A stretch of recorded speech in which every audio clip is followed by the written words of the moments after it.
Welcome to Man Does Tech, where I solve the problems you didn't even know you had. In this video, I will explain how to play Ahri in Wild Rift. Let's begin by understanding her core ability, Orb of Deception. This skill is your main source of damage and wave clear. It deals magic damage as it travels out and then true damage on its return path. You should prioritize maxing this ability first to maximize your farming efficiency and poke potential.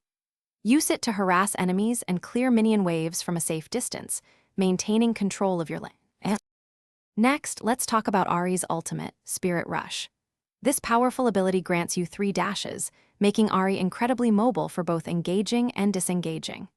Each dash deals magic damage to nearby enemies, adding to your burst.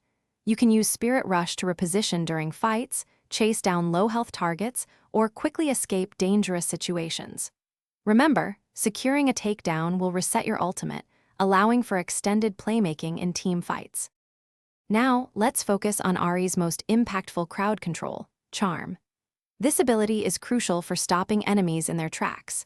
When an enemy is hit by Charm, they are forced to walk towards you and take increased magic damage from all of Ahri's abilities for a short duration.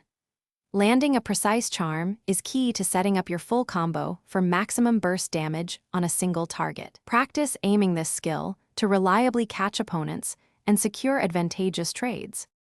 Finally, let's discuss itemization and overall playstyle. For Ahri, you'll want to build items that provide significant ability power, magic penetration, and cooldown reduction to maximize your damage output. In the early game, focus on safely farming minions and poking enemies with your Orb of Deception to gain a gold advantage. As the game progresses, look for opportunities to pick off isolated targets with your full combo. Always be mindful of your positioning and use Spirit Rush defensively if needed. Thanks for watching. If you found this helpful, don't forget to like and subscribe.